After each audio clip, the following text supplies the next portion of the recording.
ठीक है, उपमन्यु महाराज जी भी हमारे साथ में है। महाराज जी, आप किस तरीके से दर्शकों को हमारे मोटिवेट भी करेंगे और कैसे उनका मार्गदर्शन करेंगे? देखिए, शनि न्याय के देवता हैं, ये अलग बात है, लेकिन शनि में एक सबसे बड़ी खूबी है कि वो राजकुमार हैं।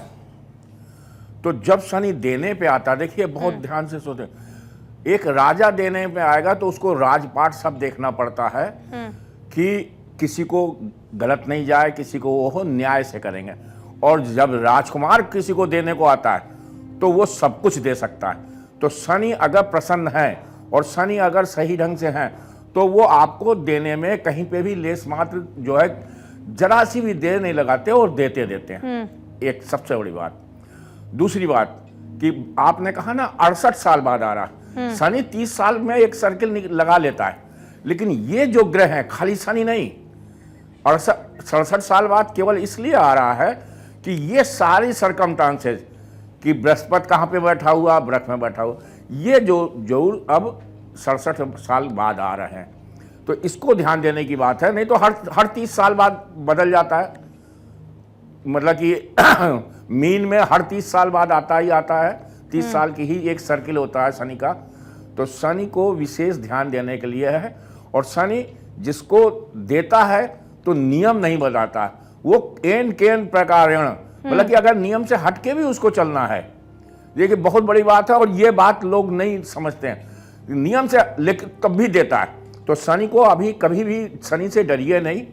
अगर गलत खराब भी है तो आराधना करिए, केवल शनि की आराधना करिए, शनि को प्रसन्न करिए, रुष्ट मत करिए। कि रुष्ट नहीं करिए कि शनि हमारे खराब हैं तो हमारा क्या होगा, कुछ नहीं होगा। आप आराधना करिएगा तो आपका समय बदलेगा, हर हालत में बदलेगा, इसमें कोई दो राय नहीं। तो शनि के मामले में, और शनि सबसे बड़ी बात है, सबने दे दिया है, तीनों लोगों ने शुभकामनाएं दी हैं कि ऐसे टाइम में आ रहा है कि जिस टाइम हमारा संबंध ही बदल रहा है। अब 2082 आने जा रहा है और 2082 में और शनि का प्रवेश भी शाम को 10 बजे के बाद है। तो ये मान के चलिए कि प्रतिपदा में शनि अपना वो राशि छोड़ के और मीन राशि में आ रहा है। ये बहुत अच्छे संयोग है और पूरे भारतवर्ष के लिए है। देखिएगा कि ये 25 जो है बाकी देशों की अपेक्षा वैज्ञानिक रूप से बाकी देशों में नुकसान होगा, वो होगा, भारत बढ़ेगा, ग्रो करेगा। ये 2.5 साल का टाइम भारत का ग्रोइंग का है, 25, 26 और 27 का मिडिल। ये टाइम भारत के ग्रो करने का है। हम उससे अध्यात्म से हट के जा रहे हैं कि इस टाइम जो बेनिफिट होते हैं भारत को, जो आविष्कार होने हैं, ये सब शनि के टाइम में मिलेंगे भारत को। क्योंकि ये भारत के लिए विशेष बहुत, और पश्चिम देशों के लिए और मिडिल ईस्ट के लिए ये शनि हानिकारक है। तो वहां आप कह रहे हैं कि तनाव की स्थिति बढ़ सकती है। हाँ, वहां पे बहुत स्थितियां हैं, जैसा है भी, वो आप कह रहे हैं कि हालात सुधरने की बजाय हो सकता है खराब हो सकते हैं। पश्चिम देशों में और मिडिल ईस्ट के उसमें समय और खराब हो सकता है शनि के इसमें जाने पे।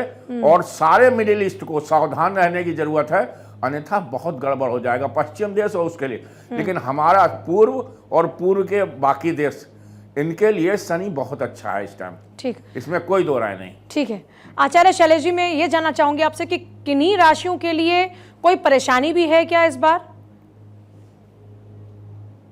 देखिए, वैसे 12 राशियों में कहीं ना कहीं कोई राशि को लाभ है तो किसी को हानि है, लेकिन परेशानी कह करके किसी को डर पैदा करने की जरूरत नहीं है। शनि के सबसे प्रिय ग्रह जो हैं वह शुक्र हैं और शुक्र की राशि है वृषभ और तुला, तो उसके लिए बहुत लाभकारी होगा। शनि के जो पिता हैं सूर्य हैं, लेकिन उनके शत्रु राशि हैं सिंह है। और हम कह सकते हैं कि मेष और वृष, मंगल इसके स्वामी हैं। तो मेष, वृष और सिंह, इन 3 राशियों को सतर्क होने की जरूरत है। तुला और वृषभ राशि उनके लिए लाभकारी है। स्वयं शनि मकर और कुंभ के मालिक हैं, इसलिए उनको विशेष लाभ की प्राप्ति होगी। और मीन राशि में जा रहे हैं, जल प्रिय जल स्वभाव की है मीन राशि, तो मीन राशि के स्वामी बृहस्पति हैं। बृहस्पति और शनि आपस में मित्र हैं, तो निश्चित तौर पर 7.5 शुरू हो रही है। इसके बावजूद भी मीन राशि वाले जातकों के लिए लाभ की प्राप्ति होगी। तो हम किसी भी राशियों को परेशानी से डराएं नहीं, बल्कि शनि का उपचार जरूरी है। उपचार यह है कि स्वयं को न्यायप्रिय बने, अन्यायी ना बने, गलत कार्य ना करें और शनि की आराधना और उपासना करें। आराधना उपासना में हनुमान जी की पूजा, सुंदरकांड का पाठ, आप बहुत सही बात हनुमान कर रहे हैं, चालीसा का पाठ करते हैं, आपकी बात का समर्थन करते हैं कि ठीक है। आप विश्वास से और सही ढंग से काम करेंगे तो आपको लाभ होगा। कितना भी बिगड़ा हो, अगर शनि को आपने आराध्य मान के पूजा की है तो उससे लाभ मिलता है। ठीक है, बात पूरी कीजिएगा महाराज जी। देखिए, आप बताइए। बोले तो शनि देव को प्रसन्न करने के लिए हनुमान जी को प्रसन्न करने की जरूरत है। सुंदरकांड का पाठ करें, हनुमान चालीसा का पाठ करें। जी। अभी नवरात्रि आ रही है, नौ दुर्गा की पाठ करें। और दान बहुत जरूरी है। अपंगों को दान करें, गरीबों को दान करें, चूंकि कलयुग के देवता शनि देव हैं और गरीबों को दान करने से शनि देव प्रसन्न होते हैं, ऐसी हमारी वैदिक मान्यताएं हैं। तो गरीबों को दान करें, ब्लैंकेट दान करें गरीबों को। अभी तो ठंड का समय नहीं है, इसके बावजूद भी ब्लैंकेट दान करें, खिचड़ी दान करें और ज्यादा से ज्यादा शनिदेव के मंत्रों का जप करें। अभी नवरात्रि आ रही है, नवरात्रि में जितना ज्यादा से ज्यादा हो सके दुर्गा सप्तशती के तो निश्चित तौर पर शनिदेव आपके ऊपर तो आप कृपा कह रहे हैं कि करेंगे। दुर्गा शक्ति, हनुमान और शनिदेव अगर इनको पूजते हैं तो अगर कोई संकट आएगा भी तो कट जाएगा। बिल्कुल ठीक है, हमारे साथ डॉक्टर कैलाश प्रज्ञा भी जुड़ चुके हैं जो कि अंक ज्योतिष से जुड़े हुए हैं। डॉक्टर कैलाश, मैं आपसे भी समझना चाहूंगी, जो इस वक्त जिस पर हम चर्चा कर रहे हैं कि ये जो इस बार दिशा बदल रही है, इसका असर क्या होने वाला है, आपकी अंक ज्योतिष इसमें क्या कहती है? देखिए, अंकों के सानिध्य में अगर बात की जाए तो जो शनि का गोचर मीन राशि में आ रहा है तो यह शुद्ध रूप से लाभदायक है। शनि सदैव अनुशासन का प्रतीक माना जाता है। जो व्यक्ति अनुशासन के साथ कार्य करता है, न्याय प्रिय है, कर्मशील है, उस व्यक्ति के लिए शनि का जो गोचर है बहुत लाभदायक रहेगा। अगर कोई व्यक्ति अनुशासन में रहना ही नहीं चाहता, अपनी पैतृक जो ये जो अनुशासन जिसका जिक्र आप लोग बार बार कर रहे हैं, ये इन स्थितियों के हिसाब से अनुशासन क्या है, कैसा होना चाहिए, लोगों को किस तरह से अनुशासित रहना चाहिए? अनुशासन से तात्पर्य है कि आप जिस जॉब में हैं, जिस व्यापार में हैं, उसमें अपना 100% दीजिए। आपको अपने बपोती के रूप में अगर कोई व्यापार मिला है, बाप दादाओं से कोई व्यापार मिला है, तो उसको बहुत शांतिपूर्वक और न्याय पूर्वक आपको वह कार्य करने की आवश्यकता। अक्सर देखा जाता है कि जो लोग व्यक्ति विशेष जिन्हें बपोती में कोई कार्य मिलता है वो उनकी मजाक उड़ाते हैं। दोपहर में 12 बजे उठते हैं, 3 बजे ऑफिस जाते हैं, उन्हें मालूम ही नहीं कि हमारे ऑफिस में हो क्या रहा है। और जो लोग जॉब में है, उनको सैलरी मिलती है, अच्छे पद और प्रतिष्ठा पे बैठे हैं, तो वो अपने नीचे वाले जो नीचे के जो कलीग है, शनि सदैव लेबर का माना जाता है। जो हायर अथॉरिटी, जो अधिकारी है, जो ऑफिसर है, उन्हें अपने जो नीचे के कलीग है उनको साथ में लेकर कार्य करना चाहिए, उनका शोषण नहीं करना चाहिए। और अगर भगवान ने आपको थोड़ी बहुत पावर दी है तो उन्हें जो सैलरी है वो समय पे देना भी एक अनुशासन है, क्योंकि पैसा शुक्र का प्रतीक माना जाता है। अगर आप किसी का पैसा रोकते हैं या पैसा किसी को समय पे नहीं देते, उससे भी शुक्र और शनि दोनों ही खराब होते हैं। तो अगले 2.5 वर्ष तक जो व्यक्ति विशेष अनुशासन के साथ, न्याय प्रियता के साथ कार्य करेगा, निश्चित रूप से शनि के शुभ प्रभाव मिलेंगे। उपाय के रूप में अगर बात की जाए तो काले, नारंगी और गहरे ब्लू रंग के कपड़े न पहनिए। और दाढ़ी रखने का अगर शौक है तो इस शौक को 2.5 साल के लिए वनवास दे दीजिए। ये सब राशियों के लिए है, चाहे किसी भी राशि के जातक हो? बिल्कुल, क्योंकि शनि अपने कुछ प्रभाव उन्हीं व्यक्ति विशेष पे डालेगा जो व्यक्ति दाढ़ी बहुत ज्यादा रखते हैं, बाल बहुत लंबे रखते हैं, साफ सुथरे नहीं रहते, तो उन व्यक्ति विशेष के ऊपर शनि का कुप्रभाव रहने की पूरी संभावना है। इसलिए अपने शुक्र को मजबूत करते हुए महाआदि शक्ति मां भवानी की पूजा अर्चना करनी चाहिए। सर्व बाधा विनिर्मुक्तो धन धान्य सुतान्वित मनुष्य मत प्रसादेन भविष्यति न संशय। मां दुर्गा के इस मंत्र का अगर प्रतिदिन कोई व्यक्ति विशेष जाप करता है तो निश्चित रूप से उसे शुक्र और शनि के अच्छे फल प्राप्त होंगे। डॉक्टर नीति शर्मा, क्योंकि हमने ये जाना कि किस राशि पर क्या असर होगा, तो मैं आपसे ये समझना चाह रही हूँ, अगर राशिवार हम देखें तो किस राशि पर इसका अच्छा प्रभाव होने वाला है इस बार? सबसे पहली वो राशि है क्योंकि शनि और वृषभ राशि के स्वामी शुक्र परम मित्र माने जाते हैं। वो वृषभ राशि और लगन में शनि योग कारक ग्रह बन जाते हैं और भारत की भी यही लगन है। और उस दृष्टिकोण से लाभ भाव में जो हाउस है डिजायर्स को पूरे करने वाला, वहां ये छठ ग्रही गोचर बन रहा है। वहां पे शनि योग कारक ग्रह बन के दशम भाव के स्वामी होके लाभ भाव में बैठे हैं। तो एक प्रकार से ये लक्ष्मी योग का भी निर्माण कर रहे हैं, साथ साथ भारत की जो एक छवि है और जो वृषभ राशि के लोग हैं उनके लिए ये लाभ के जो प्रशस्त मार्ग है उसको प्रशस्त कर रहा है। साथ साथ उनका नेटवर्क सर्कल बढ़ता हुआ देखा जाएगा। कोई रुका हुआ धन है उनके वो वापस आएगा।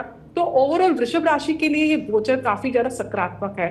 उसके बाद आती है मिथुन राशि। देखिए ये शनि को हम अशुभ ग्रह या एक प्रकार से टफ प्लैनेट की श्रेणी में डालते हैं और ये ग्रह उपचय भाव में बहुत अच्छा रिजल्ट देते हैं। 11वां भाव भी उपचय भाव है और मिथुन राशि के लिए लगन के लिए दशम भाव में जो गोचर हो रहा है वो भी उपचय भाव है, कर्म का भाव है। कर्म के लिए आपको भगाएगा जरूर शनि, लेकिन आप जो कर्म करेंगे, जो आप उसमें अपनी एनर्जी डालेंगे, वो कहीं ना कहीं सकारात्मक एनर्जी में कन्वर्ट होगी। हाँ, कंडीशन यही है कि आप किसी को चीट ना करें, आप पॉजिटिव एटीट्यूड के साथ काम करें और लगे रहें। डिसिप्लिन और कंसिस्टेंसी और फोकस के साथ अगर आप काम करेंगे तो निश्चय रूप से शनि अपार सफलता देने वाला है मिथुन राशि के लोगों को।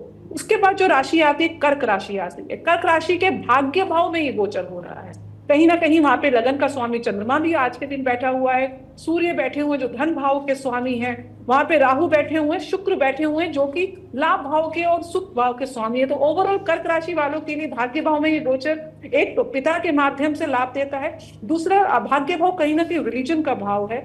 तो अगर आप धार्मिक क्रियाएं ज्यादा करते हैं और विशेष रूप से भगवान शिव की उपासना करना, कर्क राशि और लगन के लोगों के लिए बहुत ही एक प्रकार से शनि सकारात्मक प्रभाव देंगे। और बाय डिफॉल्ट आप लेके चलिए कि सभी के लिए सात्विक कर्म के प्रति निष्ठा, कंसिस्टेंसी और डिसिप्लिन और अपने सबऑर्डिनेट्स को हेल्प करना, शनि आपको पॉजिटिव रिजल्ट देंगे। उसके बाद आती है तुला राशि। तुला राशि में छठे भाव में यानी कि ऋण रोग शत्रु के भाव में शनि का गोचर और वहां पे विपरीत राजयोग की स्थिति भी बन रही है। शुक्र और गुरु का एक्सचेंज है। तो कहीं ना कहीं अपने दुश्मनों के ऊपर, रोग के ऊपर अगर कोई ऋण चले आ रहे हैं आपके, तो वहां से एक मुक्ति आपको मिलेगी। आप शनि के एक पॉजिटिव इफेक्ट के लिए अपने लग्नेश जो है आपके या जो राशि के स्वामी हैं शुक्र, उनके लिए श्री सूक्तम का पाठ करते रहें। साथ में आप जितना गरीबों की सेवा करेंगे आपके लिए अच्छा होगा। उसके साथ वृश्चिक राशि वालों के लिए काफी रिलीफ मिलने वाला है। उन लोगों को पंचम भाव में एक गोचर बन रहा है, कहीं ना कहीं लव लाइफ उनकी ब्लूसम हो सकती है। संतान पक्ष से कोई एक बहुत ही पॉजिटिव न्यूज आ सकती है, संतान की प्राप्ति हो सकती है, संतान अपने उच्च पद प्रतिष्ठा पे आपके पहुंच सकते हैं। आपका अपना कार्य क्षेत्र में मान पद प्रतिष्ठा बढ़ सकती है, नई रिकग्निशन मिल सकती है। अगर आप शेयर मार्केट में ट्रेडिंग कर रहे हैं या आपने कहीं पैसे इन्वेस्ट करे हुए हैं, वहां से एक प्रकार से पैसों की वृद्धि हो सकती है, आपकी इन्वेस्टमेंट एक पॉजिटिव रूप ले सकती है।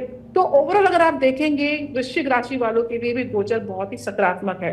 अगली जो राशि है वो मकर राशि है। अगेन मैं बोल रही हूँ कि उपचय भाव में जब भी ये गोचर होते हैं बहुत अच्छा रिजल्ट देते हैं। जो लोग मीडिया के लोग से मकर राशि के लोग जुड़े हुए हैं, मीडिया के क्षेत्र से, अकाउंटिंग के क्षेत्र से, राइटर्स हैं, क्रिएटर्स हैं, आर्टिस्ट हैं, एक प्रकार से वोकैबुलरी स्किल्स उनकी बहुत अच्छी हैं, अपनी वाणी के माध्यम से वो अपना धन उपार्जन करते हैं। इन लोगों के लिए भी बहुत सात्विक और बहुत पॉजिटिव शनि रिजल्ट देंगे।